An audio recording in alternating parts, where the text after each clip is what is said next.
Class of 2024, please be seated.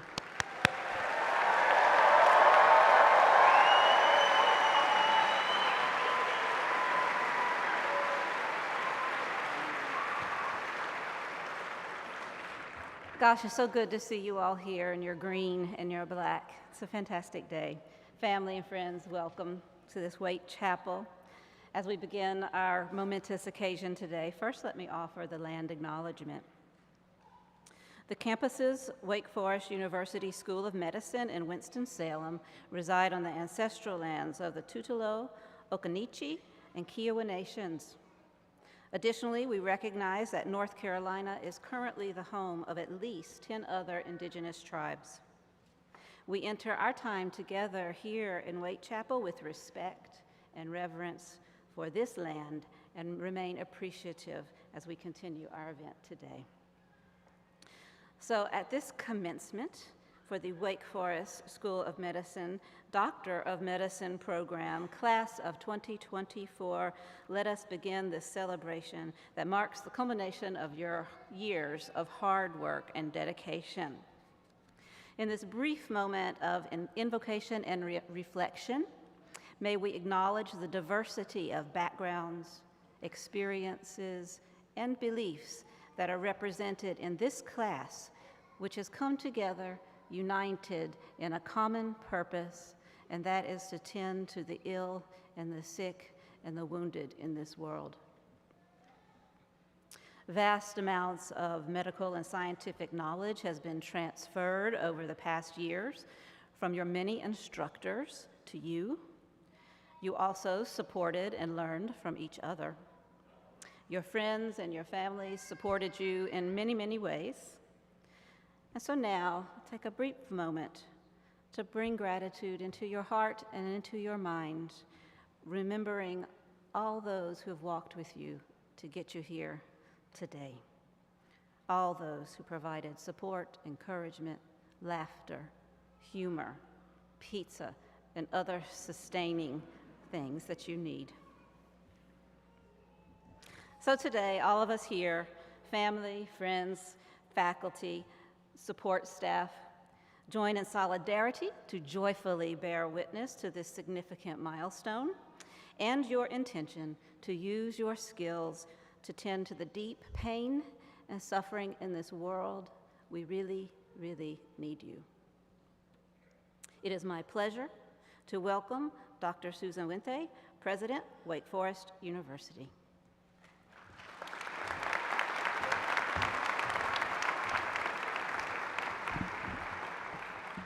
Good afternoon.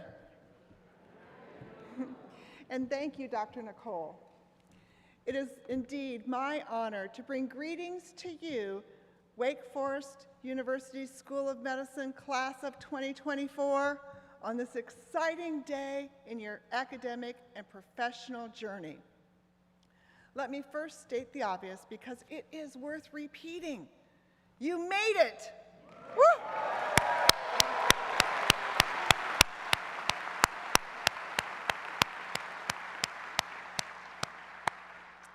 And for those who are joining us here today from other parts of the state, the country, and the world, guests, family members, partners, spouses, children, friends of our graduates, welcome to Wake Forest University.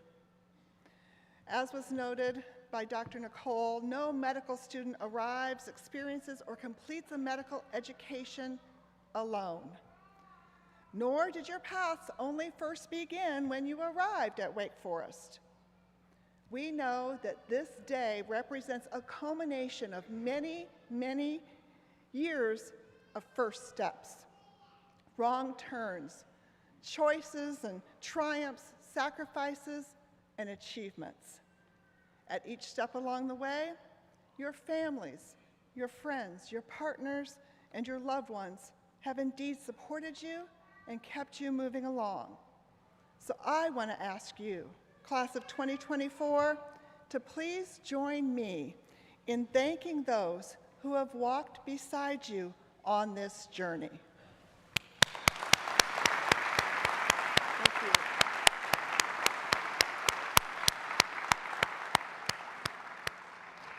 Now, with all the clinicals, labs, and undoubtedly many, many late nights of studying behind you, and so much more ahead of you, commencement ceremonies provide an opportunity to take a deep breath, to acknowledge and reflect upon and celebrate all that you've done to reach this day. Today, I'm joined by many others who will share their wisdom with you on this important occasion. So let me offer you this. As the president of this great university, I believe that each of you are called to be a catalyst for good in society and to embody our motto, Pro Humanitate, at home and in the world. I am confident that your Wake Forest education, and importantly, the experiences that you have had, the mentors you have found, the training that you've received, have all prepared you to fulfill these callings in your lives and careers. Sir William Osler, one of the founding professors at Johns Hopkins Hospital, once said, quote, "The good physician treats the disease. The great physician treats the patient who has the disease," unquote. Remember to always see the humanity, to act for humanity in your work, and always keep the people in your care at the center of the careers that you build. Congratulations, class of 2024. We are so very, very proud of you. Congratulations.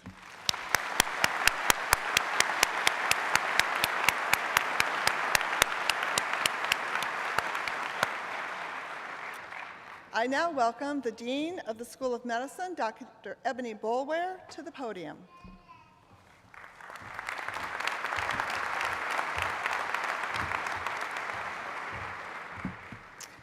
Hello, class of 2024, and hello to your proud families and distinguished faculty. I'm so excited and truly honored to celebrate your awesome achievement today, graduating medical school. Your hard work, dedication, and perseverance have brought you to this truly critical milestone, surrounded by love, support of your families and mentors. Now, I know that you're ready to get out of here and finish up medical school, but as your dean, I have 3 final assignments for you. Assignment number 1, stand and smile for me. Go ahead, stand up, smile. This is the dean. All right. I get to.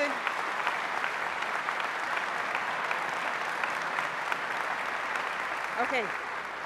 Now stay standing. Everybody, assignment number 2, there's 3 assignments here. With your right hand, I want you to put up a 2. Put down your stuff. Everybody put your stuff down. Okay. Look at the military, they didn't have anything in their hands. In the other left hand, put up 4. Okay, now I want you to say, at the count of 3, I want you to say, class of 2024, 1, 2, I gotta get a selfie with this one. 1, 2, 3. Okay.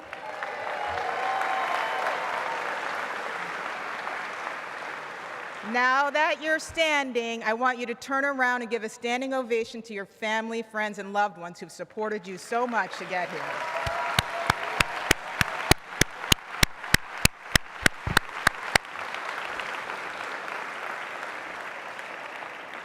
Okay, I think you qualify for the diploma now. You can sit down.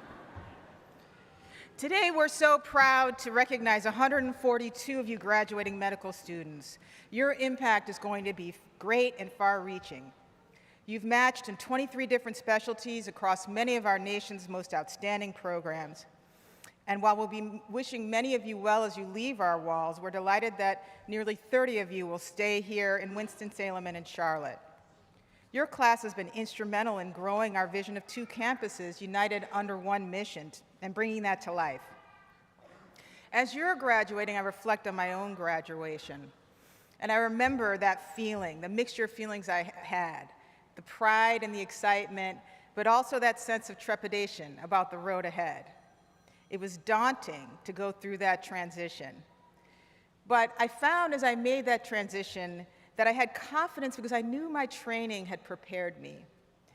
And similarly, I know that you, class of 2024, with all your hard work and dedication, are more than prepared to face all of the challenges that are going to come your way. As President Wente said, you still have a little bit more work to go, but you're well on your way. You're embarking on this next phase of your career as an actual card-carrying physician. It's exciting, and it's also an important time to be grounded in your core values. Keeping the importance of compassion and empathy at the tops of your minds will be critical. As physicians, we should always remember that we're honored to work with people when they're vulnerable and when they need us. As we take on the awesome responsibilities of helping the people we serve, it's critically important that we remember to treat everyone we come in contact with respect and honor their personal experiences, hopes, and dreams. For every individual family that you come in contact with, regard each and every person you serve in the way you would want to be regarded yourself. Treat people as you would want your mother, your father, your sister or brother, your friends, and your family to be treated. It's our values of humanity, empathy, and compassion that truly distinguish us as excellent physicians, and it's through authentic connections that we make with others that help us find fulfillment in our professional and personal lives. Class of 2024, I'm so proud of you, and we all are, and thanks for letting me take a really awesome selfie. On behalf of the entire Wake Forest University School of Medicine community, congratulations.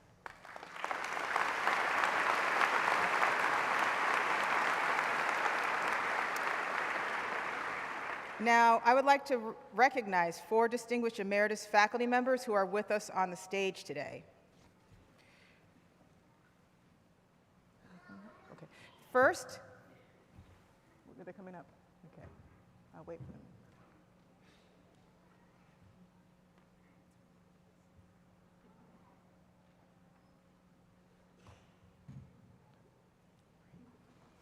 First, Dr. Mark Knudsen, for 36 years of service to the university and its School of Medicine and the Department of Family and Community Medicine, for leading the residency program with care and concern for every learner, for serving as Associate Dean for Student Services and mentoring students into young professionals, for serving as President of the Faculty Senate, for making the department a place for all to thrive and for patients to receive compassionate health care, for offering his expertise as a consummate educator, researcher, and clinician to all.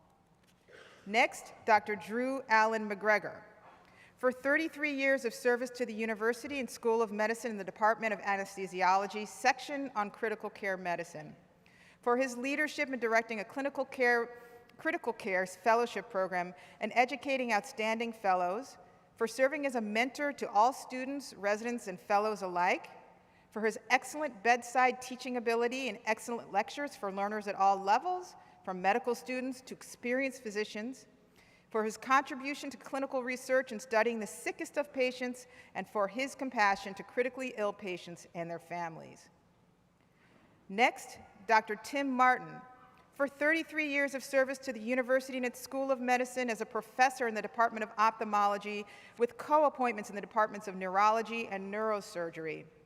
For his significant contributions to all missions of academic medicine, including superb compassionate patient care in the fields of neuro-ophthalmology and complicated cataract surgery, for impacting generations of students, residents, and fellows as a gifted educator and residency program director, for his academic achievements, including numerous publications, as well as authorship of one of the definitive neuro-ophthalmology textbooks, and for his influential leadership is evidenced by an outstanding record of recognitions, awards, and a long list of achievements. And finally, Dr. J. Wayne Meredith, for 38 years of service to the university and its School of Medicine as a faculty member, including 25 years as the chair of the Department of Surgery, for his significant contributions to all missions of academic medicine, to include outstanding patient care in the field of trauma and general surgery, for impacting generations of students, residents, fellows, and faculty members as a gifted educator and mentor, for offering expertise as a successful researcher, resulting in numerous landmark publications and presentations locally, nationally, and internationally, and for his influential leadership as evidenced by an outstanding record of recognitions, awards, and a long list of prestigious achievements. Let's give them a round of applause, please.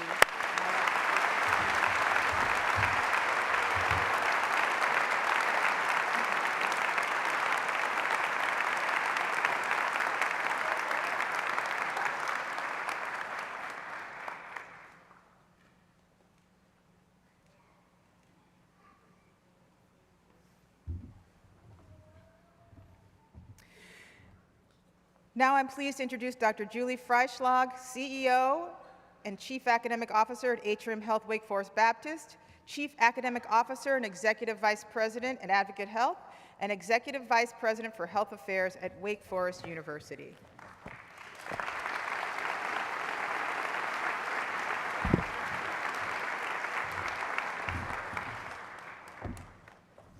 Thanks so much. I also want to extend my congratulations to the class of 2024, and I'm so glad to see all the family members here and your friends.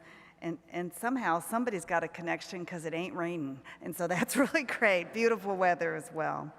It's my delight to introduce our graduation speaker this afternoon, Dr. Jean Sumner, who happens to be a friend of mine. I've known her throughout all my years of being a dean, and we visited her down in Macon a couple of years ago to see the university. And as you know, we're partnering with Mercer and Navicent as part of our advocate enterprise.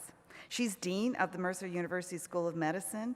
She has a long, accomplished history there, and she's actually a member of the school's first ever graduating class.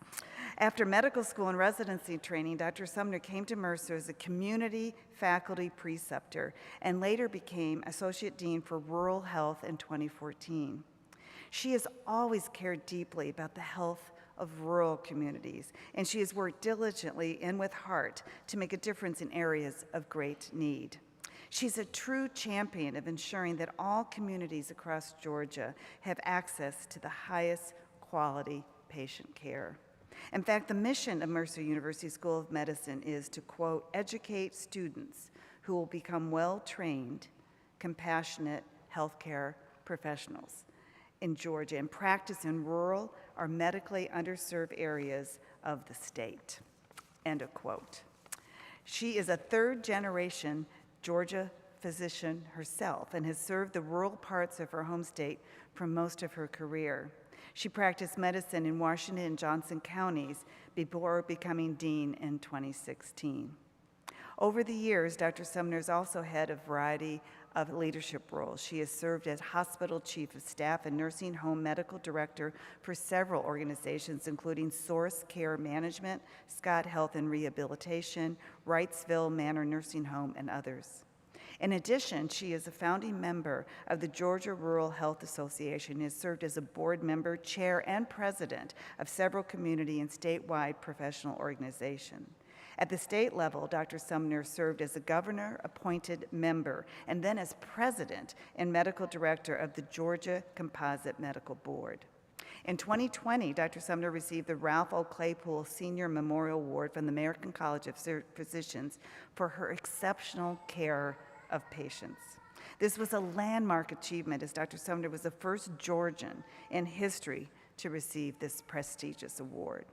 She is also a fellow of the American College of Physicians, and she received her Bachelor of Science in Nursing and a Master of Science and completed her medical degree from Medical College of Georgia and completed her medical degree at Mercer University School of Medicine. She completed her internal medicine residency at the Medical Center of Central Georgia. She is a delightful person. You're going to enjoy every minute of her. Please join me in welcoming the incredible Dr. Jean Sumner. Thank you.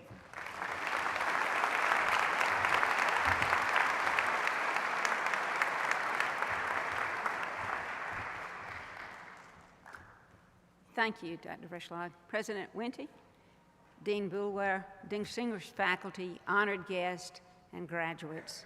I am honored to be with you today. The class of 2024, congratulations. What a wonderful day. You made it, of course you did. This is a day of celebration.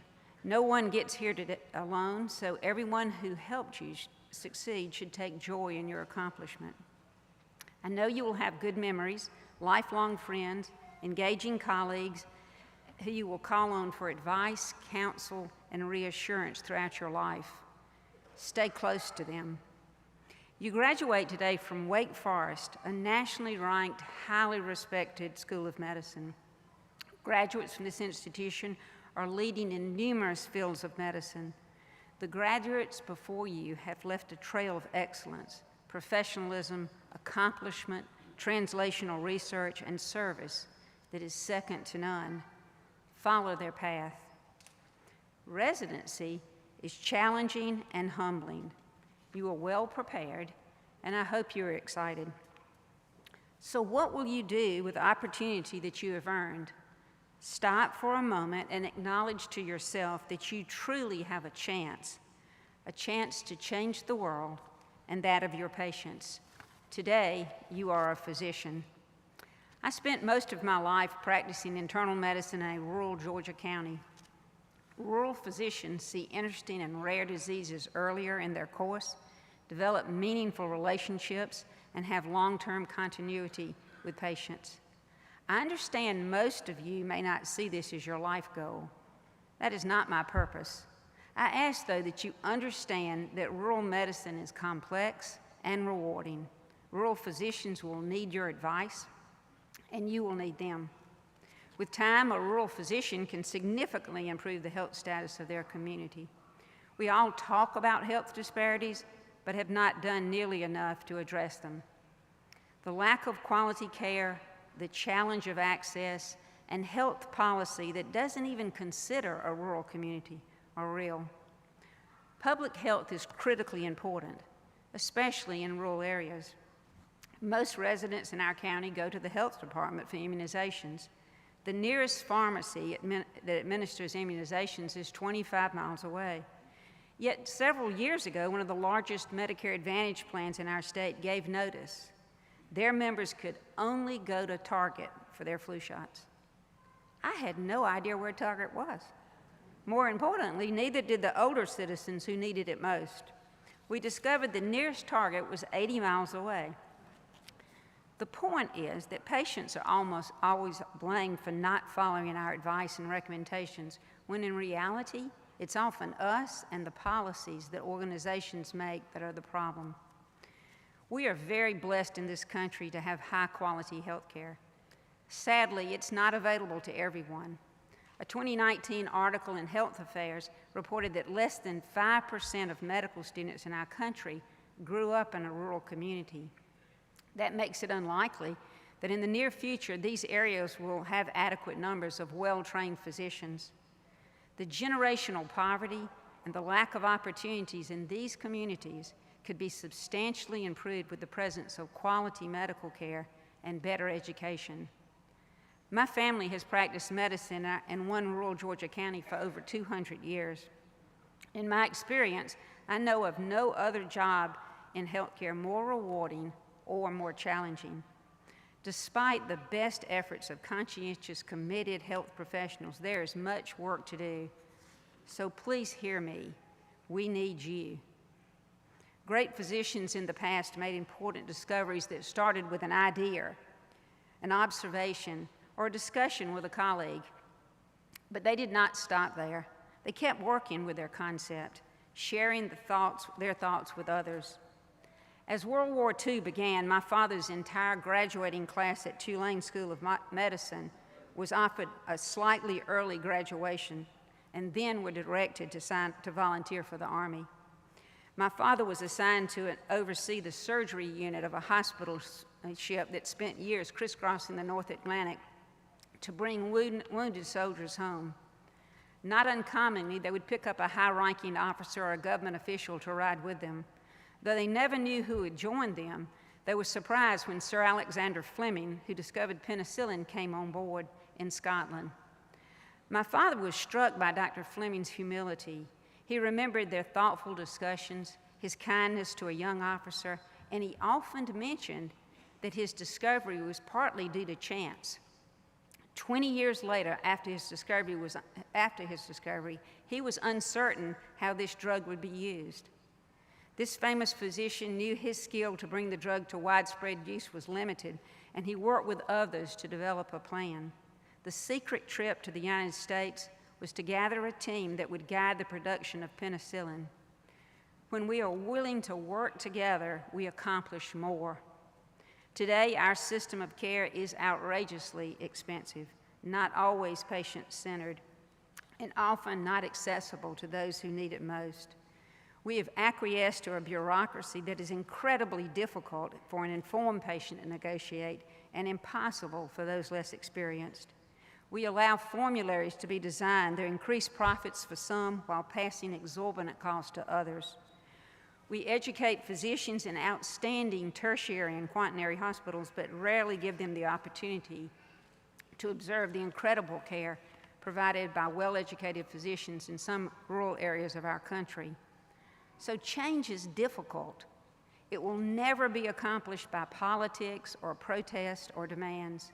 It can only be accomplished with hard work, respect for others, and an effort to understand opinions different from our own.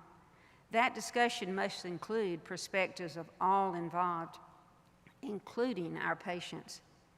We need physicians willing to lead.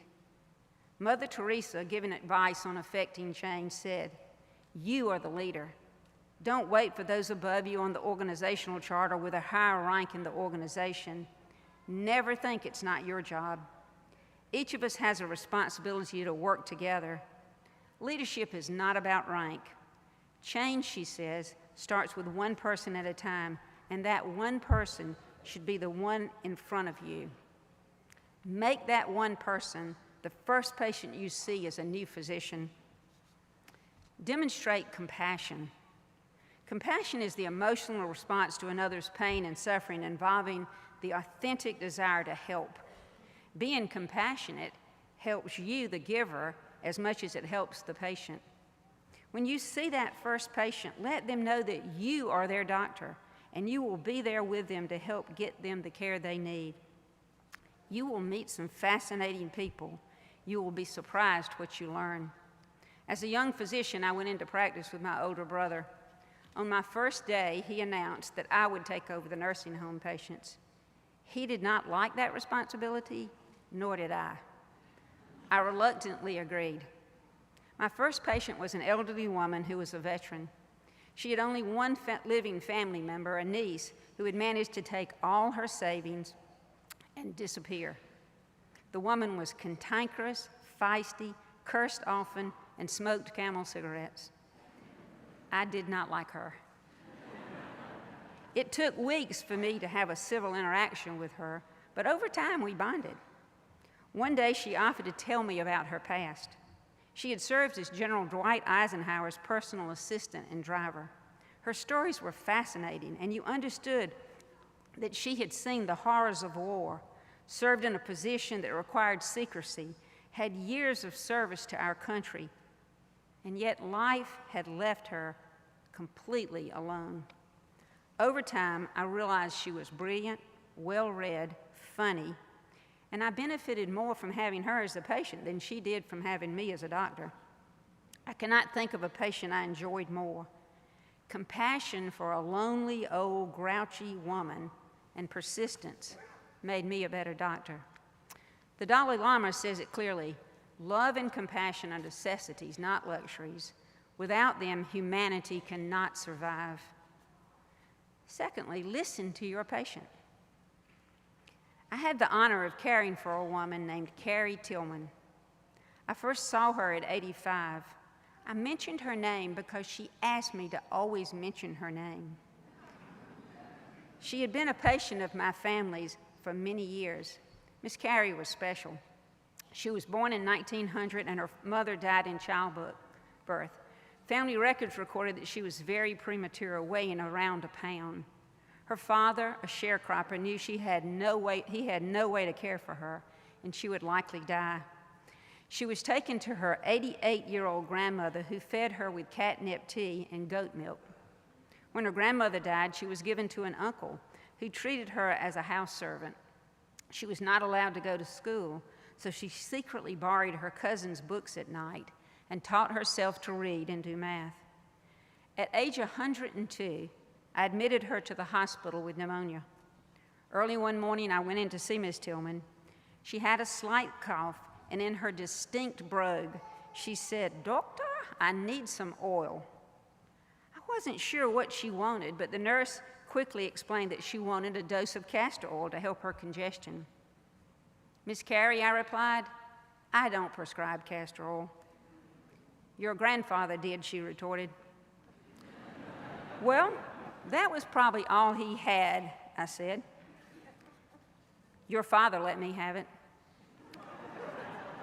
"Well, I have something better," I added in a voice that I'm sure she likely thought was stern. I promptly went to the nurse's station to write for some Robitussin. I returned later in the evening to check on her, and the cough was better. And arrogantly, I thought, my cough syrup's working.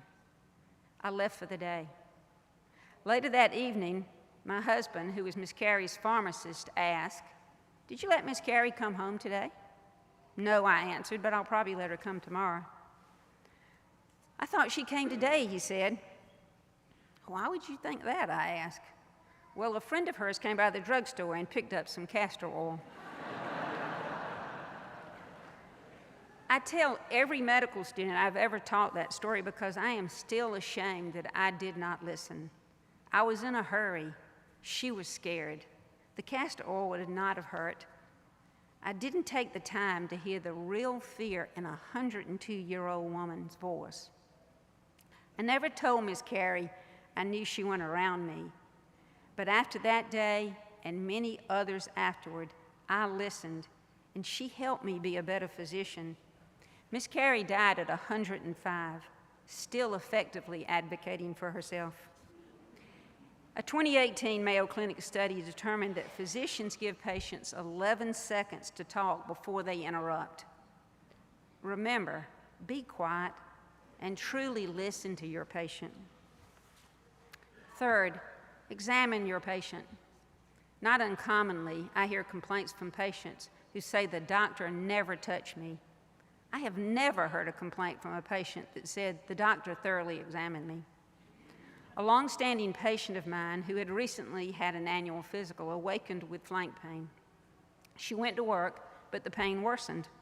She diagnosed herself as having a kidney stone and went down to the ER in the hospital where she worked. The physician there provided a cursory exam and ordered a CT to confirm her diagnosis. An hour later, the patient called me to tell me she had cancer.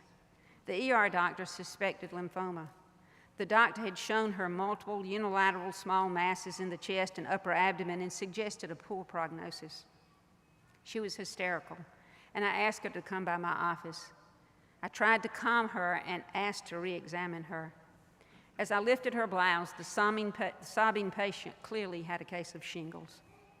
A repeat CT scan weeks later reassured her as to the resolution of all the reactive lymph nodes. She is alive and well today and has never had cancer. Stanford physician and author Dr. Abraham Verghese is leading the charge to restore the physical exam to what he considers a rightful place, a required skill for doctors. He said, and I quote, "I sometimes joke that if you come to the hospital missing a finger, no one will believe you until you get a CAT scan, an MRI, or an orthopedic consult." That is an exaggeration, of course, but sadly not as unbelievable as one would think. Try to build trust with your patients. Trust between you and your patient is immensely therapeutic. It takes time, honesty, and a willingness to work together. I cared for a gentleman who was an outstanding brick mason. He had a serious heart problem but had refused referral for years. As it worsened and he could no longer work, he relented. I wanted him to see a cardiologist, Dr. Spencer King at Emory, who would evaluate him and get him to the right surgeon. It was out of the question. He had never been to Atlanta, and he was not going. I persisted, told him how capable Dr. King was, and he was the best person to help. With encouragement from his son, he reluctantly agreed. My nurse drew a map on a legal pad for the son, who also had never been to Atlanta, and the appointment was set. A day or two later, I received an urgent call from a Dr. Hurst asking to speak to me immediately. I went to the phone, and the doctor on the line said, "Dr. Sumner, this is J. Willis Hurst, and we have a major problem."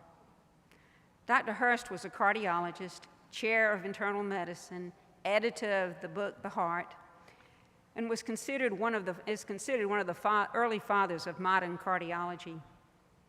Dr. Hurst continued, "You sent this patient to see Dr. King, but Dr. King went home sick, and I am covering his clinic. This patient needs to be seen, but he will not allow me to touch him until you tell him I am competent." "Dr. Hurst, I am so sorry," I said, realizing perhaps I'd overdone my advocacy in an effort to convince him to accept referral.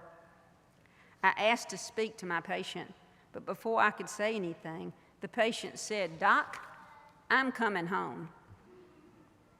You said Dr. King was the best, and he ain't here. I am not here to see this second-class guy." "Listen, buddy," I pleaded, "please don't come home. Dr. Hurst is great. He's Dr. King's boss. He's the head guy up there." "I don't care. I'm coming home," he replied. "Listen to me," I pleaded. "If you come home, you may die." "Well, that is just the way it'll have to be," he said.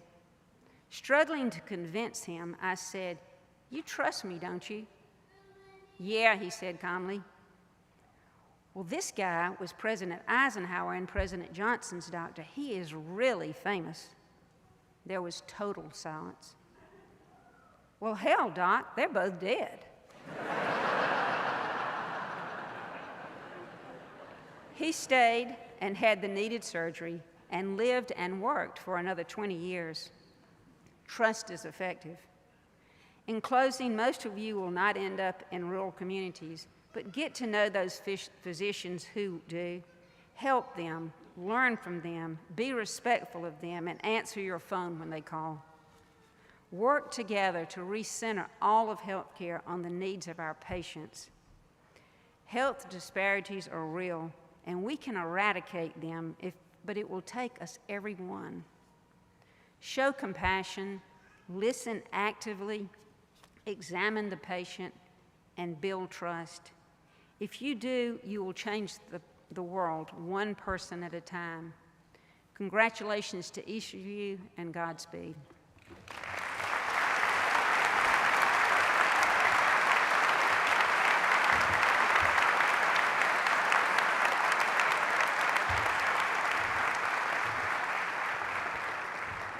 Thank you so much, Dr. Dean Sumner, for such a wonderful address. It really brings us to those first principles of caring for our communities and our patients and the trust that we need to engender. I'd now like to invite Dr. President Wente to the podium here. This is for the honorary degree conferral.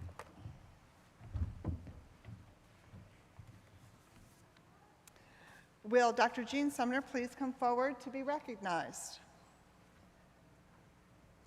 For honoring pro humanitate values by being a champion for telehealth and rural health initiatives, and for all of your contributions to serving communities in need, you, Dr. Jean Sumner, have been recommended for the honorary degree of Doctor of Science. Upon the recommendation of the University Senate, and with the approval of the Board of Trustees, I confer upon you, Dr. Jean Sumner, the degree Doctor of Science honoris causa.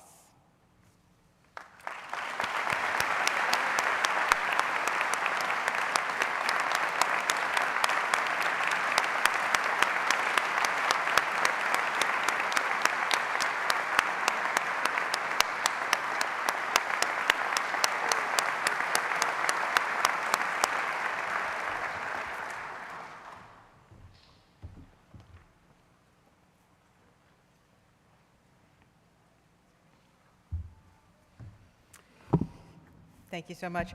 I'd now like to introduce Ensign McKenna Gallagher, a third-year U.S. Navy medical student in the Health Profession Scholarship Program. She will MC the administration of the oath of office.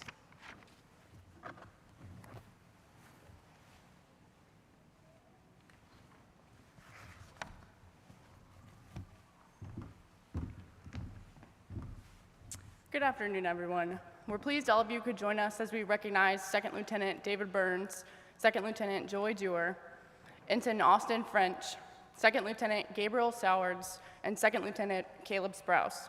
Captain Chatterjee will officiate today's ceremony. Ladies and gentlemen, Captain Chatterjee.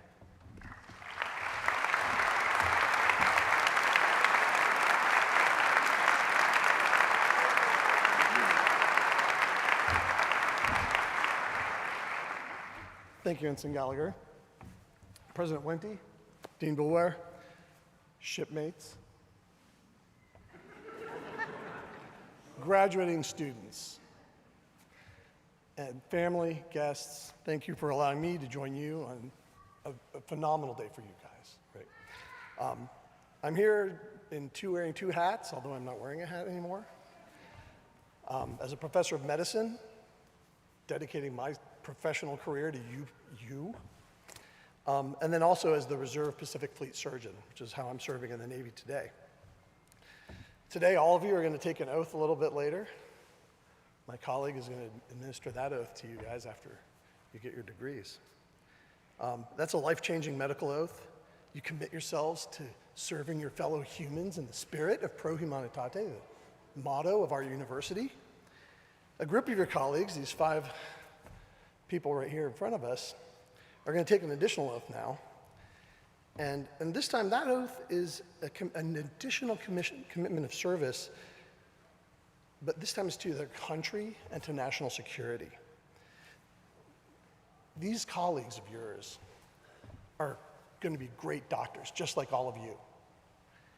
In addition, they are going to lead the military health system in times of peace, which is what we all strive for, but also competition, crisis, and conflict.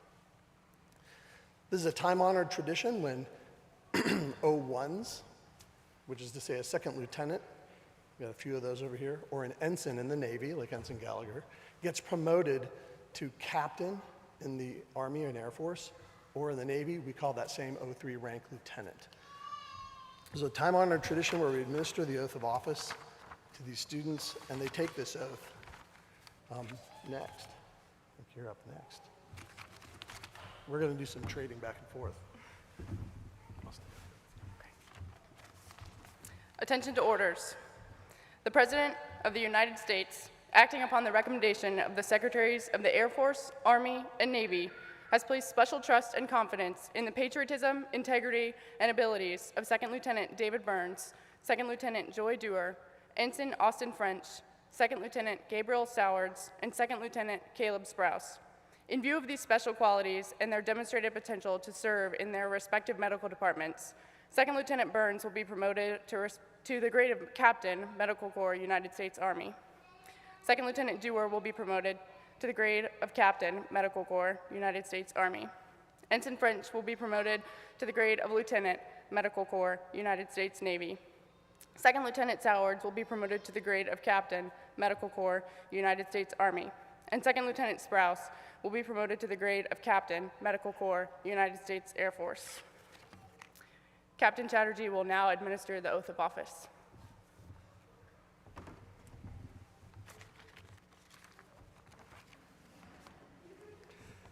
All right, raise your right hand. I state your name. Do solemnly swear or affirm that I will support and defend the Constitution of the United States against all enemies, foreign and domestic. That I will bear true faith and allegiance to the same. That I take this obligation freely, without any mental reservation or purpose of evasion. And that I will well and faithfully discharge the duties of the office on which I am about to enter.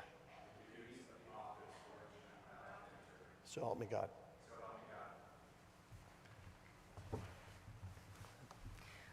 Would the family members please come forward and put on the officer's new rank?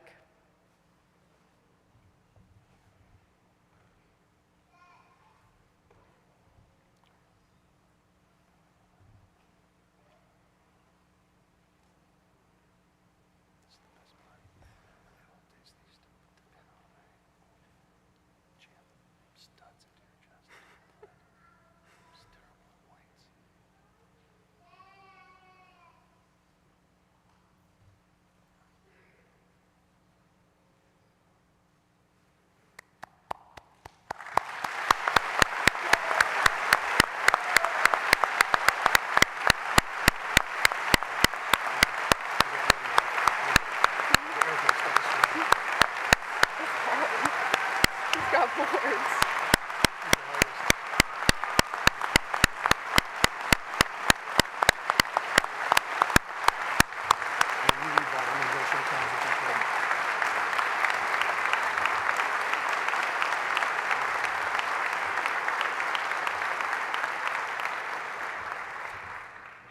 Ladies and gentlemen, I present to you Captain Burns, Medical Corps, United States Army; Captain Dewar, Medical Corps, United States Army; Lieutenant French, Medical Corps, United States Navy; Captain Sowards, Medical Corps, United States Army; and Captain Sprouse, Medical Corps, United States Air Force.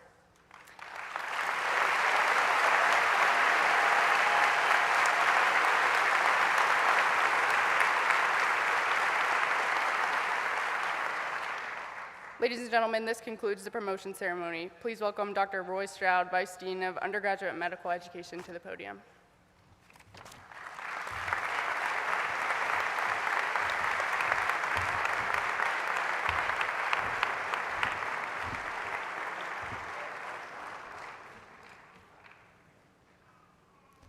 Good afternoon. Great to see you graduates, families, and friends.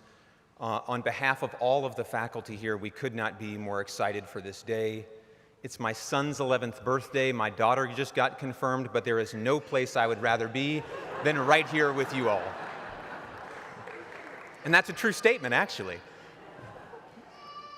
This is a tremendously exciting day, and I have the opportunity to transition us to what you've all been waiting for, the conferral of degrees and the hooding of our candidates for the MD degree. I'll start with just a little bit of an introduction to what is the hood, why are we here, and what is the purpose and significance of the day, and then turn it over to Dr. Dale Rosenbaum for the reading of the names. Candidates for the holders of master's and doctor's degrees wear hoods over their robes. The hood symbolizes a heavy burden. The hood identifies the level of the degree, the field of learning, and the institution which awards it. The color of the trim declares the major of the field of learning. Forest green represents medicine. The color that lines the hood identifies the university awarding the degree, the beautiful black and gold for Wake Forest. The hood signifies many things. Among these is the commitment to lifelong learning, to scholarship, and academic engagement. Medicine is a tremendously rewarding field that is constantly changing.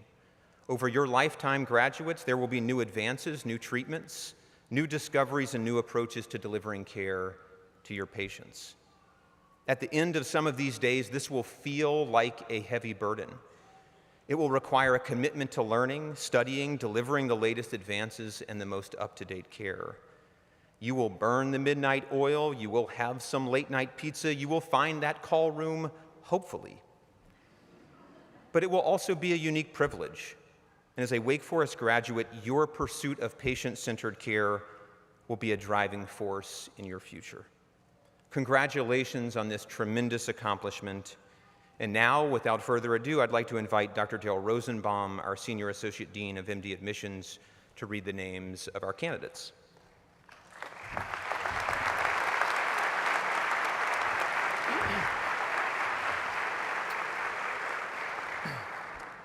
I bring greetings from the Committee on Admissions.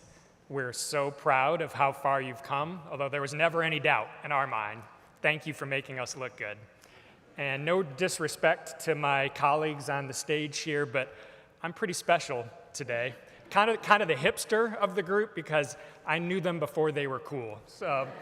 So it is my absolute honor and privilege to introduce each of the candidates for the degree of Doctor of Medicine. One last quick suggestion, a recommendation. The candidates are going to receive their hood from Dr. Shaw and McBride, and then proceed across the stage, receive their diplomas from Drs. Birch and Latham Sadler, and be congratulated by Dr. Boulware. Cheer, hoot, holler as much as you want, but after your loved one has received their hood, if we could then conclude the shenanigans at that point so we can move efficiently and recognize the next person as well. Without further ado. Raghav Agarwal.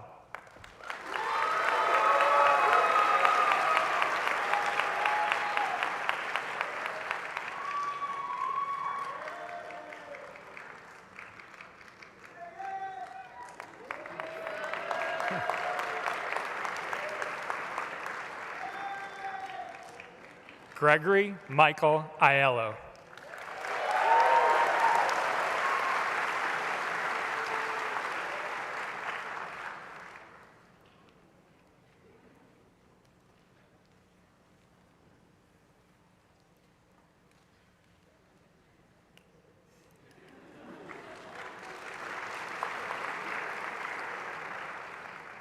Megan Davis Al-Saidi.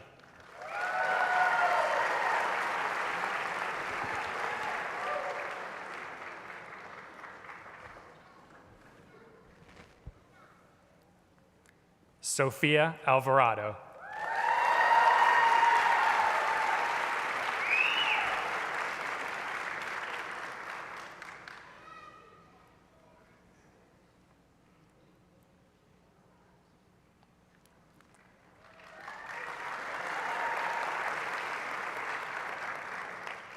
Priscilla Arellano Zameza.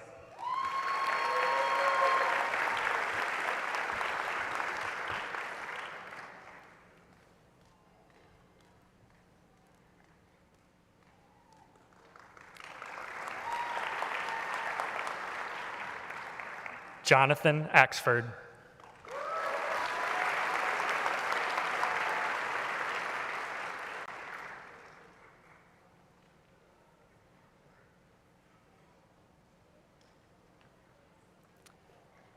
Nicole Rogers Belk.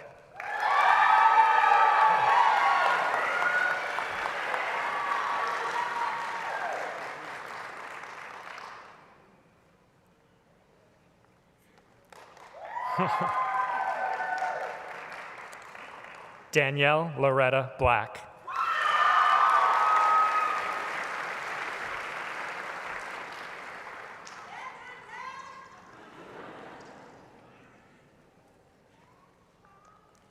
Jamie Black.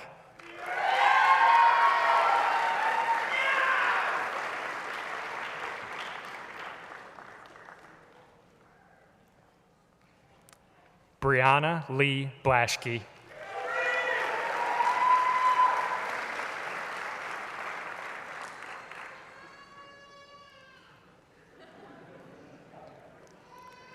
Paul Dugan Butts.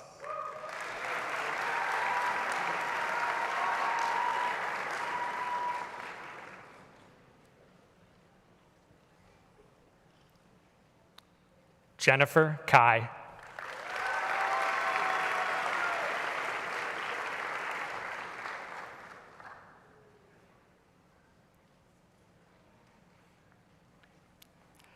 Joshua Chait.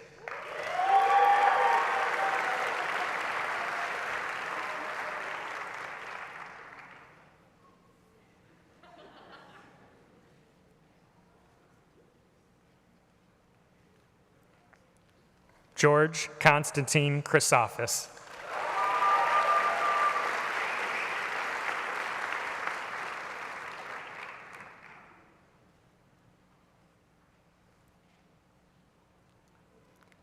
Michael Thomas Christensen.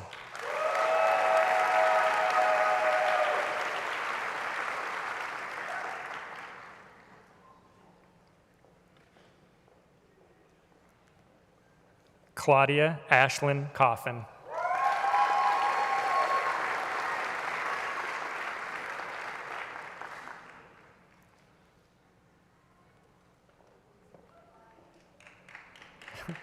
Siobhan Ivy Cox.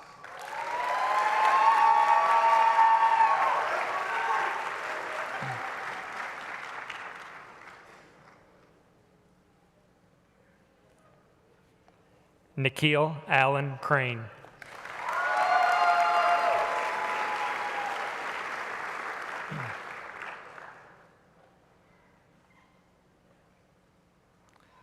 Noah Oliver Crease.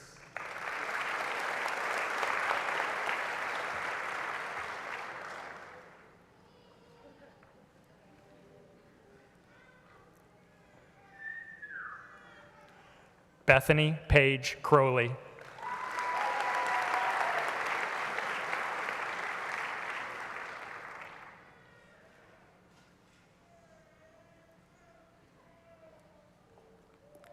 Hannah Olson DeBagian.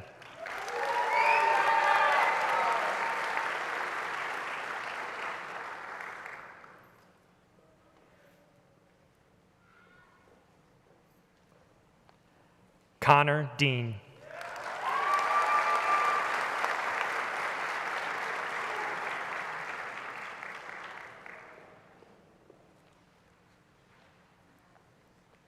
Mary Lee Duet.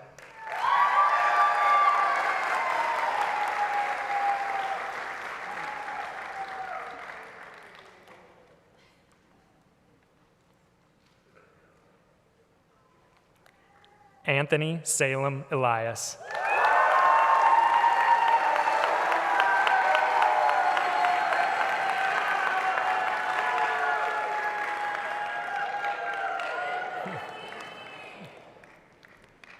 Adarsh Eddie Reddy.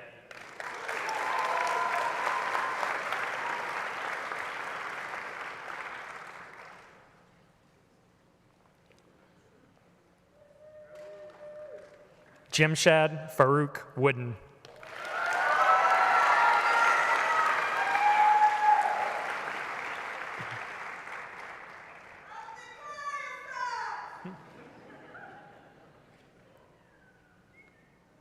Kayla Christine Finnegan.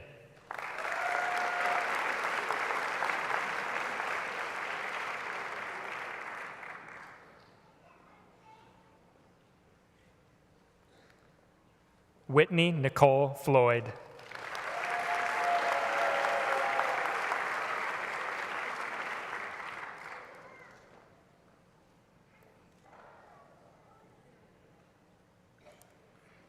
Benjamin Flyer.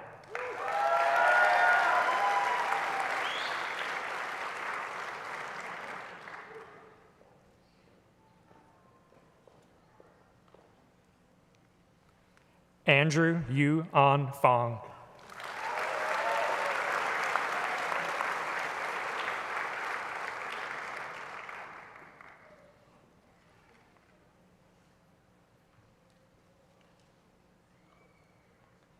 Mackenzie Frank.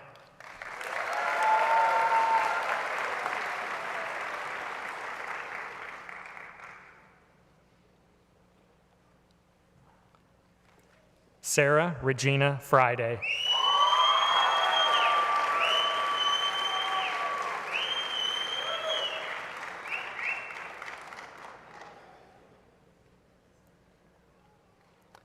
Arlen Gaba.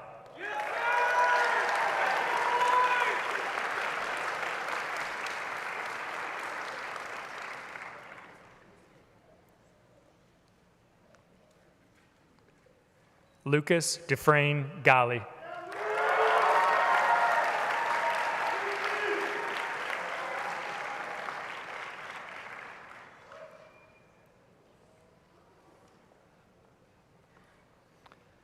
Tyler Scott George.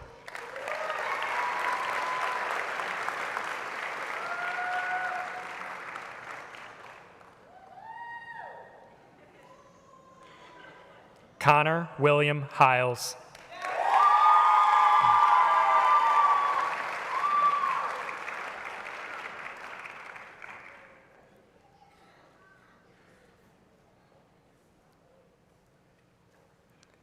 Aya Dowlett Gonium.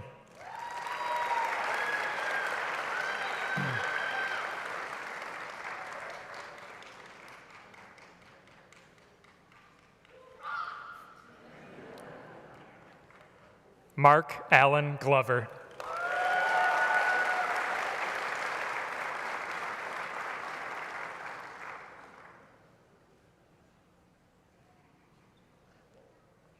Luisa Marina Gonzalez.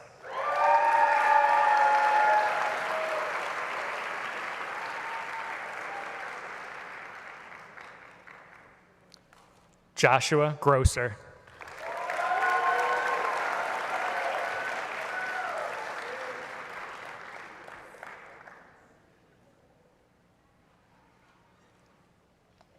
Margaret Havunjian.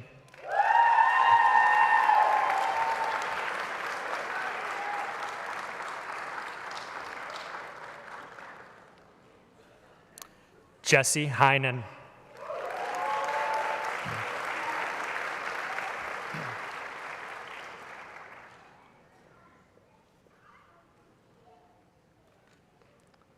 Benjamin Robert Highland.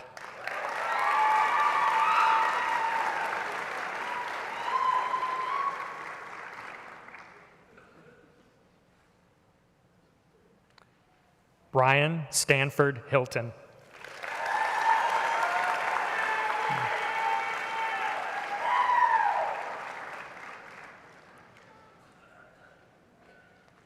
Leah Rose Hindle.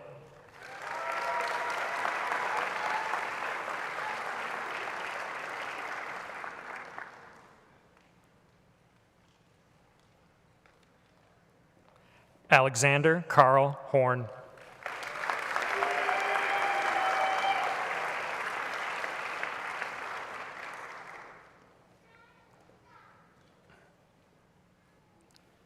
Joseph Humphreys.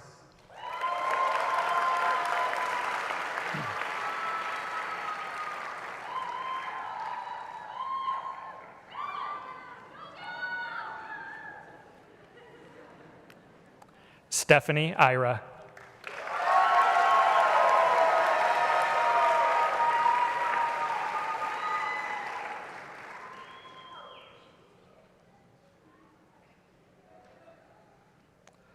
Brianna Cassidy Isley.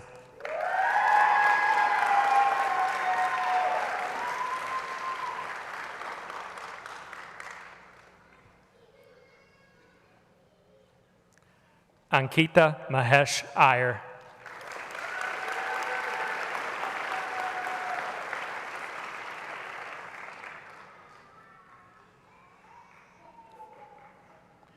Daniel Eli Kaganov.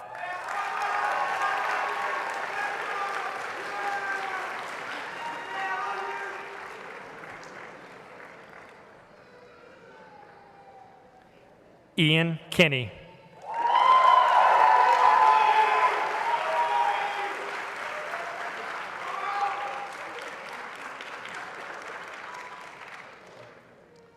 Samantha Tess Klein.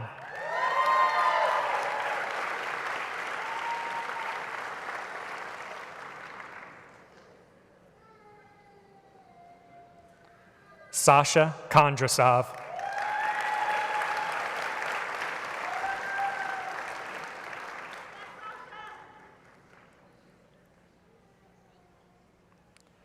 Gabrielle Jean Kosabucky.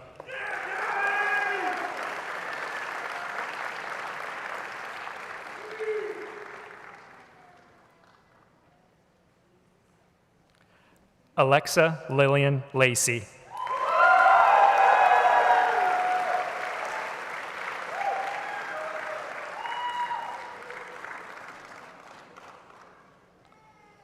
Ginny Lane.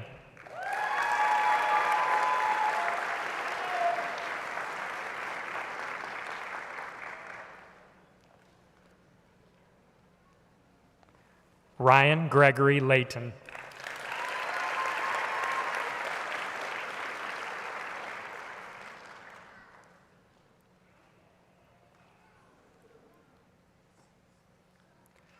Madison Elizabeth Lee.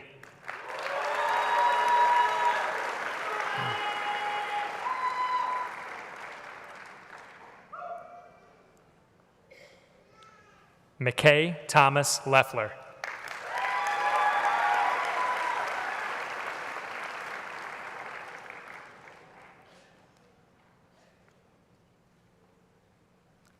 Brittany Nicole Liebenow.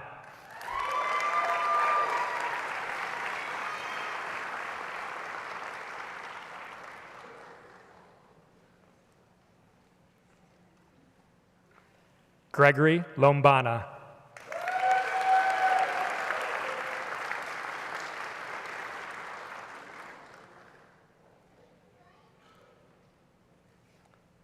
Zachary Matthew Lynch.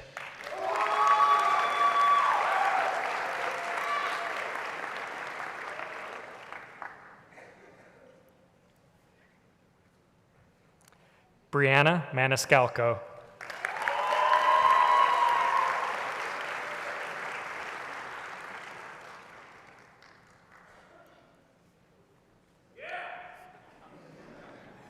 Simone Martin.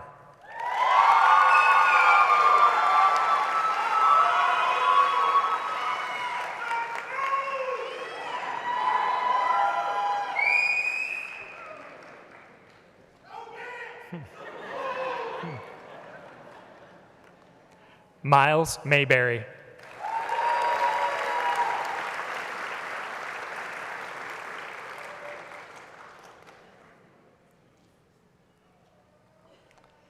Caroline Rushing Mayhew.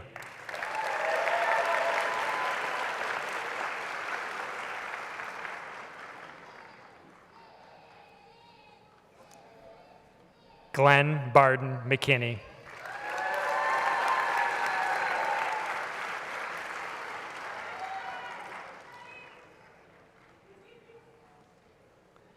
Keishelle Lauren Del Rosario.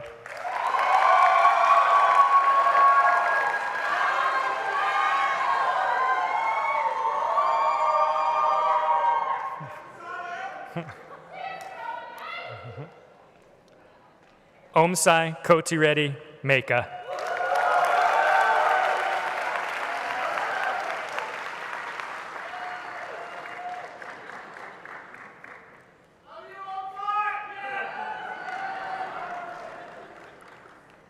Rebecca Lauren Merrill.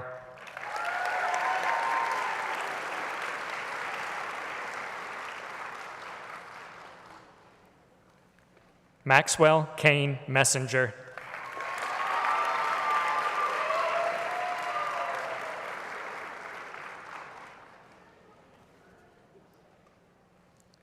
Andrew Michael Miles.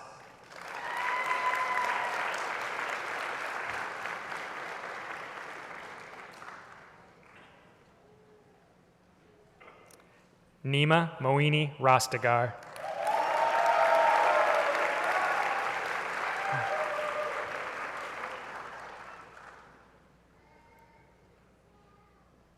Ryan Morgan.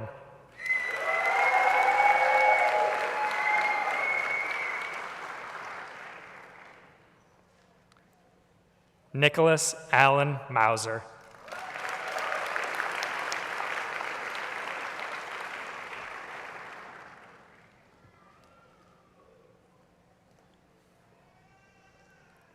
Joe Nickel.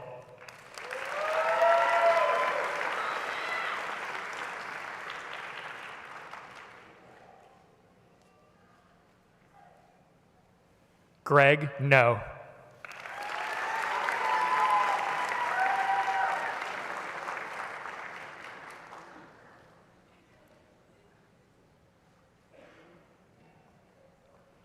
Sadia Noor.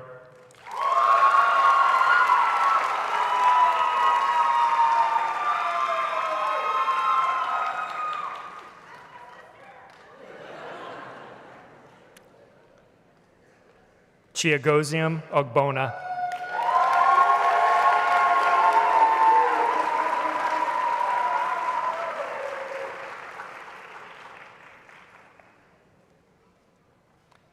Maria Orlick.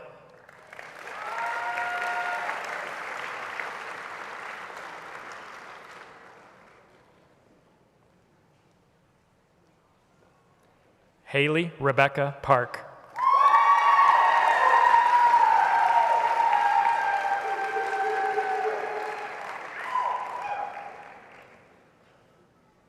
Zachary Park.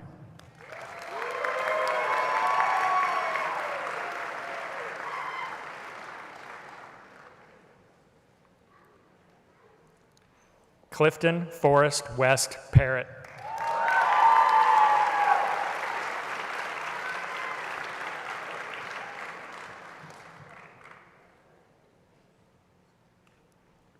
Ashish Patel.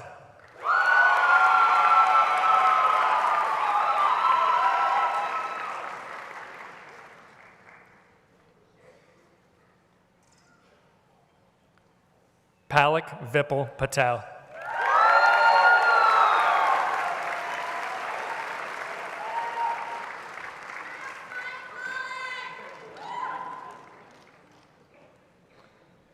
Zachary Patel.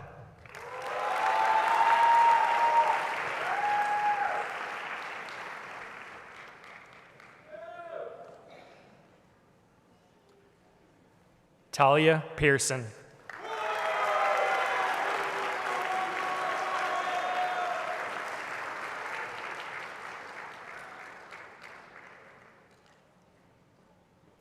Brian Robert Perez.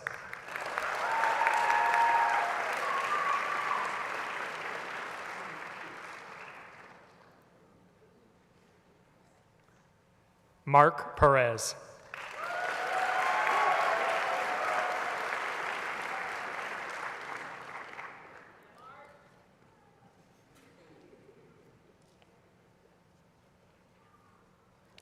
Johnny Patella.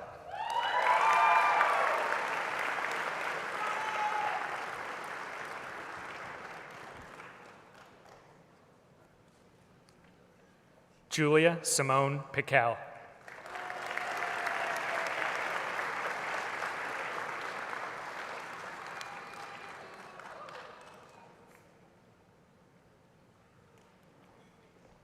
Joshua Pontier.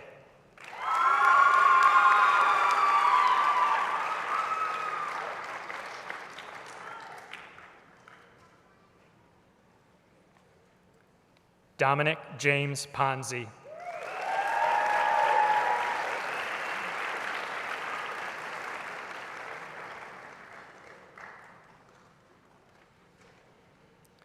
Quinn Michaela Powell.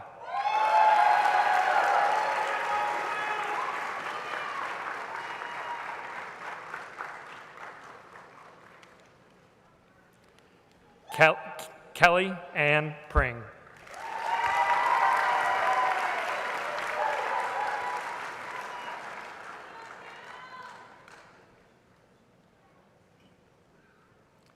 Hisham Kadri.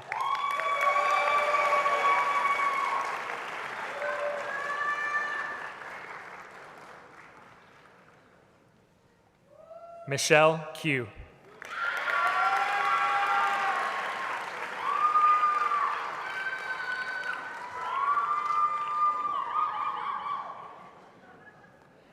Devani Raghupati.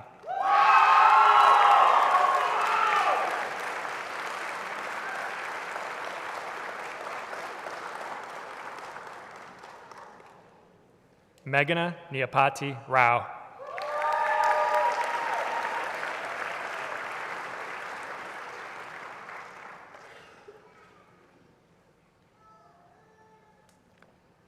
Manika Reddy.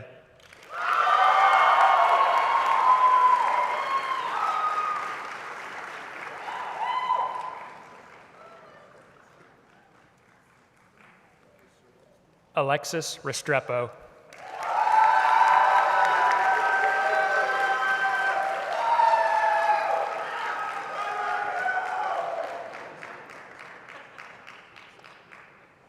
Madeline Grace Reeker.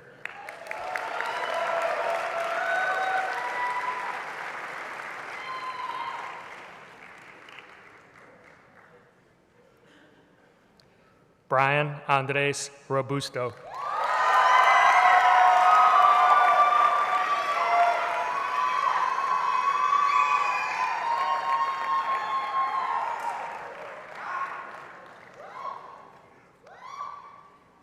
Anita Wrong.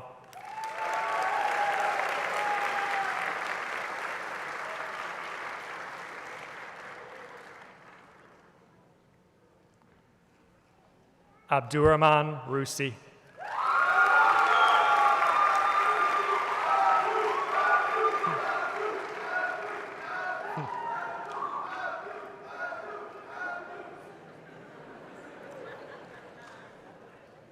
Catherine Ray Salisbury.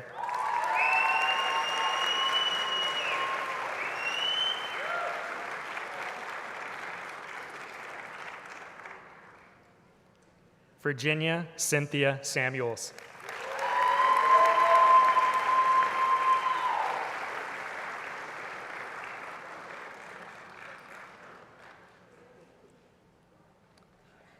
Madeline Siegel.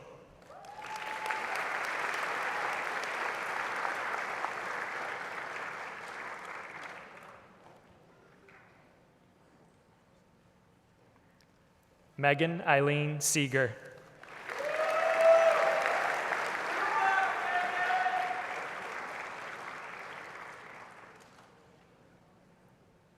Natasha Shah.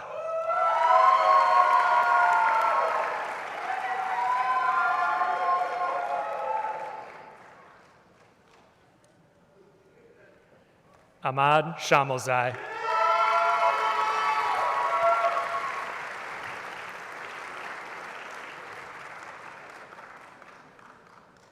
Drew Shook.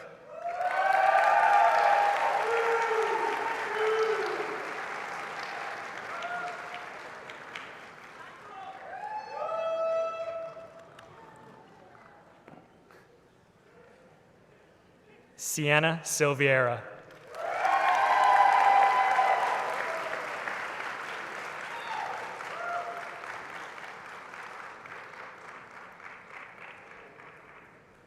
Stephanie Nicole Snyder.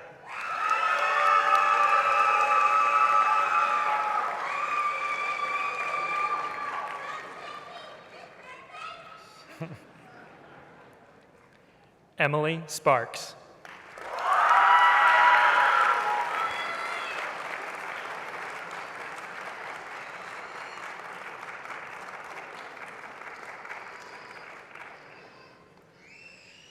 Mallory Kristen Suarez.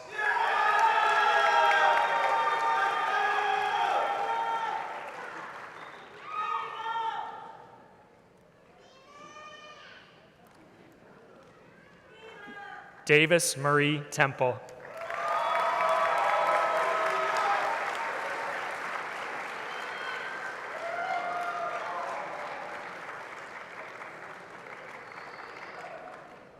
Kaylee Thomas.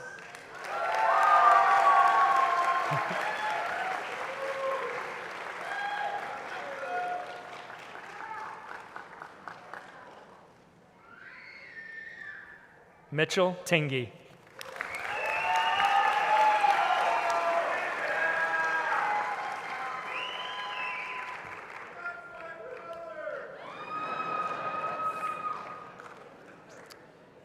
Nicholas William Tully.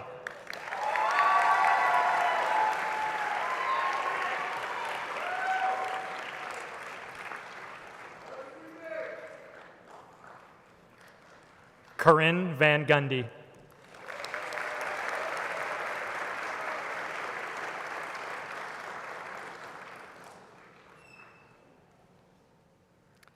Campbell Veazey.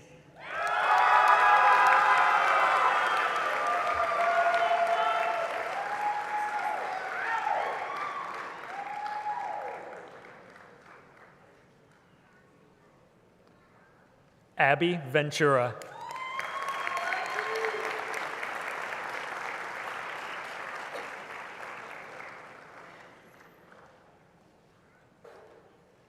Gabrielle Walsh.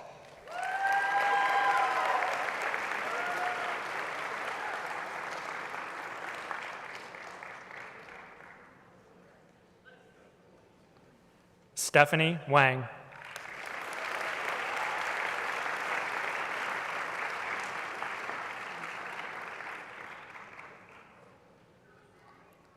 Callie Elizabeth White.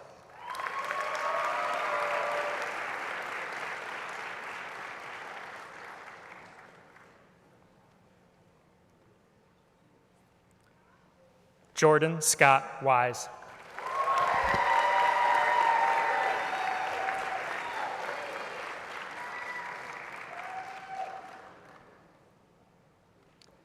Keon Ariel Yusuf Sada.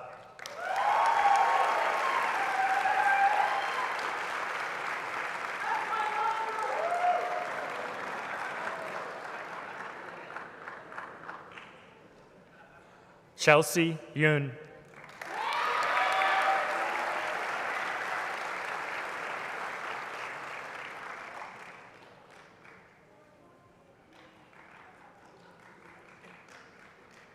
Jennifer Yu Zhu.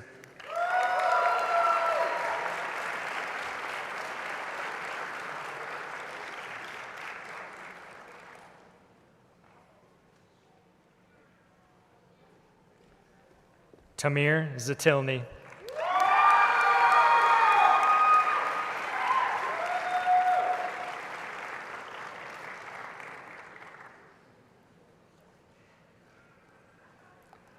David Burns.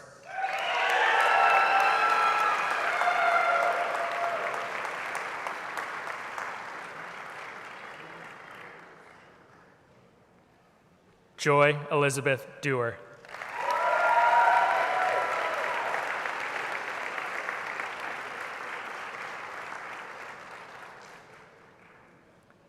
Austin French.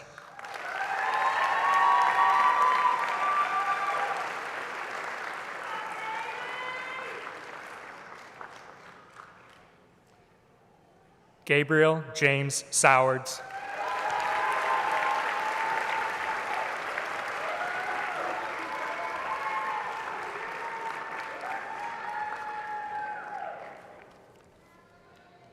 Caleb Sprouse.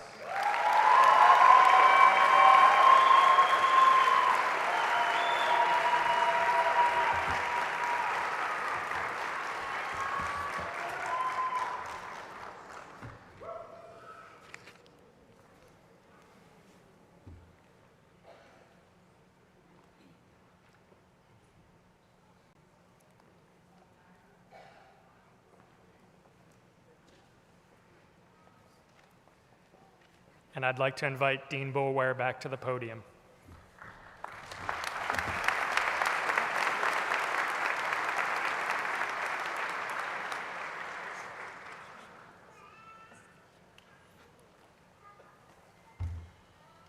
Lots of congratulations again to the class of 2024.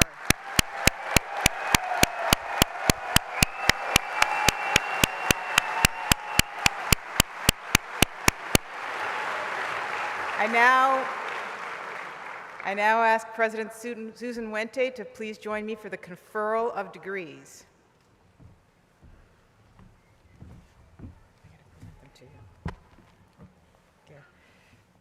Will the 2024 candidates for the Doctor of Medicine please stand?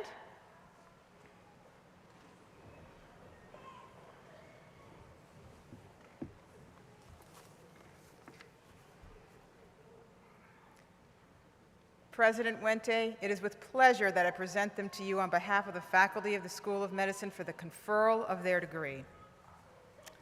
By virtue of the authority granted to me by the Board of Trustees, and upon the recommendation of Dean Boulware and faculty of the School of Medicine, and upon successful completion of all degree requirements, I confer upon you the degree of Doctor of Medicine. Congratulations.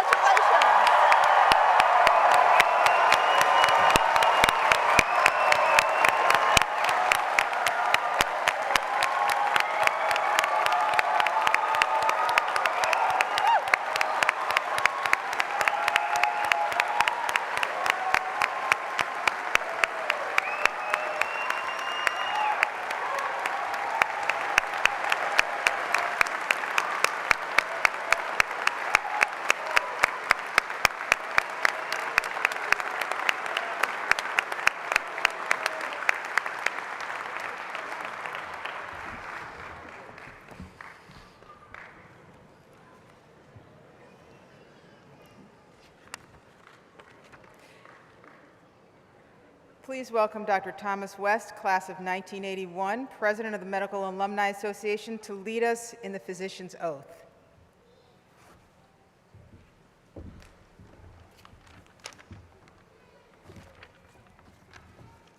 Just know that the Medical Alumni Association believed in you from the day you started. We're very proud of you. At this time, I invite our students, as well as all physicians with us today, to please stand. And in unison, we will recite the physician's oath, which can be found in your program on the inside front cover. Now, being admitted to the profession of medicine, I pledge to consecrate my life to the service of humanity. I will give respect and gratitude to my deserving teachers. I will practice medicine with conscience and dignity. The health and life of my patients will be my first consideration. I will hold in confidence all that my patient confides in me. I will maintain the honor and the noble traditions of the medical profession. My colleagues will be as my family. I will allow no considerations to intervene between my duty and my patient. I will maintain the utmost respect for human life. I will, under all circumstances, use my knowledge in the service of humanity. These promises I make freely and upon my honor. Congratulations. You may be seated.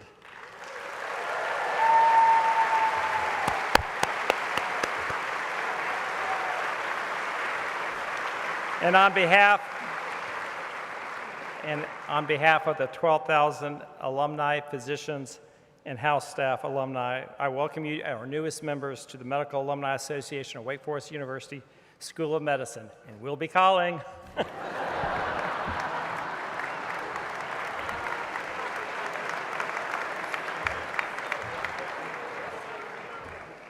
Class of 2024, I want to again express my most heartfelt congratulations to each and every one of you. We're really proud of you. As you go on to this next phase, remember your humanism, empathy, integrity, and your commitment to excellence. We're so proud of you. Go out into the world and make a difference. Congratulations.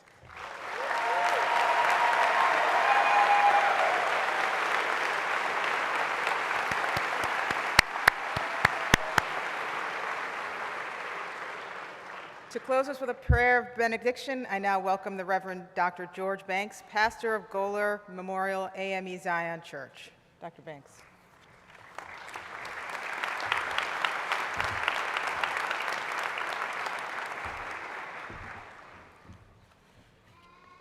I've had the unique privilege of being a part of this amazing day for a few years, and each year it becomes more apparent to me how important this day is.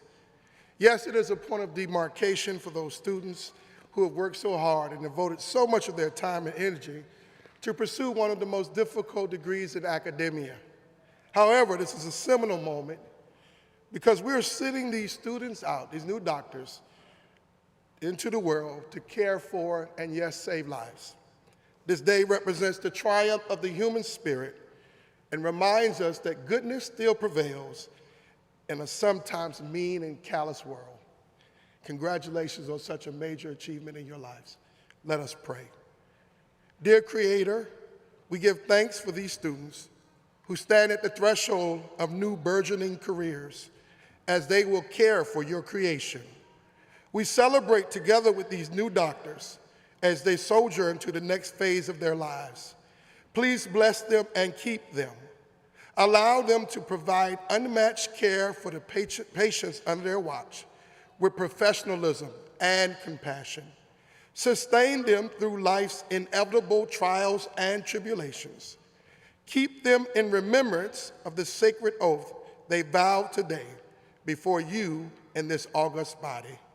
We give thanks for their families, the faculty and staff who have been their supportive cloud of witnesses through this arduous process. Cover us all as we leave this place today. This is our humble prayer. Yes.